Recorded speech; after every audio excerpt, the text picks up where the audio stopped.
前几天网传说苏州微软要撤了，今天又有网传说松下也要撤了。这两个事情其实大家都挺关注的，不能不关注啊，都是挺具有代表性的事件。两个公司撤离的背景之下，有多少在苏州外资因为种种原因会选择撤离苏州？高端人才的撤离会对苏州经济与楼市带来的影响都是非常明显。群里有人发了张截图，说官方的以工代诊呢有这么一条。说能用人工就不用机械，能组织当地群众就不用专业施工队。这显然就意味着接下来很多工程都不会考虑速度和效率，而更多的是考虑到提供的工作岗位和就业率。经济上面遇见了前所未有的困难。厂房的租金、员工的保底算下来呢，我每天正常开销要2-3万，到现在呢还是半停工的一个状态，没订单。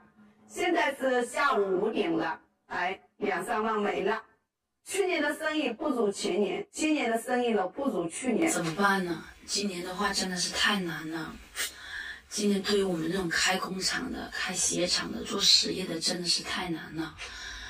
今天刚发了所有员工的工资，以及付的所有供应商80%-90%的货款。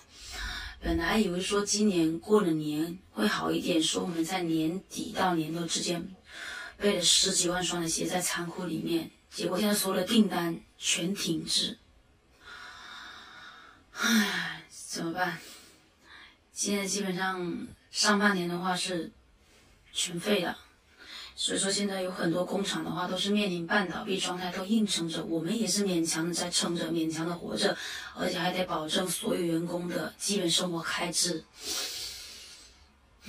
今年干机加工的可能要倒闭1-2万，什么原因呢？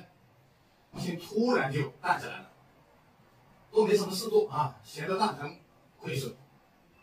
开1停6，开2停5。大家好，今天是2月3号了。之前叶城本来通知的是2月6号开始招聘，结果昨天2月2号就提前招聘了。昨天2月2号跟今天2月3号已经招聘了2天了。不过这2天的招聘情况，大家刚才也都看到了，非常的心酸，也很无奈。每天早上这个7点钟不到，才6点过1点，就已经有无数的求职者陆续的赶到叶城门口排队了。今天只有300个名额，但是后面陆续居然来了1000多的求职者，你说这怎么办？只要300个人，却来了1000多人，那没有赶上名额的小伙伴只能等到明天早上一大早又继续来排队，或者重新换个场了。以往大家都嫌弃的叶城无城府，现在居然都成了香饽饽了，真的是应验了那句话，你不干有的是人干。关键是我知道有些他6点过就来排队的小伙伴，他最后都还没能赶得上名额的，你说让人崩溃不崩溃？今年的就业形势比想象当中的更严峻。广汽菲克昨天宣布申请破产，然后郑州那边富士康也在裁员，好像是愿意留在工厂里面的，每天还有一定的补贴吧。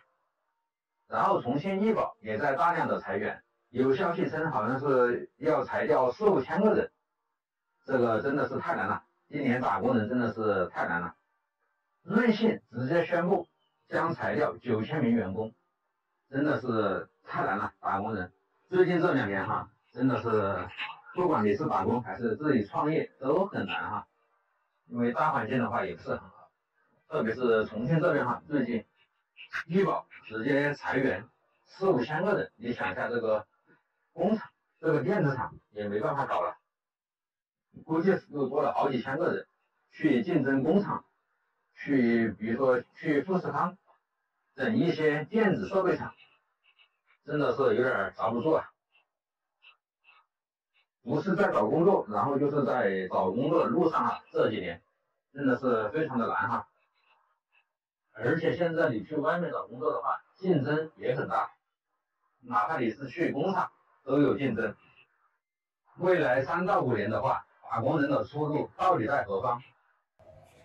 大家好，然后就是一个不好的消息就是在前天上班的时候，然后厂里开始裁员，就是没有订单了，然后裁掉第一批，我还想躲过了，谁知道昨天的时候，第2批开始就有我的名字了，因为我们去的比较晚，然后把我们后来的晚的人，然后全部给裁掉了，没有订单做了哈，没东西做。然后今天就是来厂里退一下衣服，把东西退一下就可以了。现在昆山这边哈，我朋友说的呀，都好多厂都已经停掉了，现在都不忙了哈，都没东西做。今年工作不好找，不能说今年，应该说目前哈，目前现在工作真的是不好找的。然后有工作的就先不要换了，先稳定下来。情况就是这个情况。然后我是第二批被裁掉的，然后今天估计还要有一批。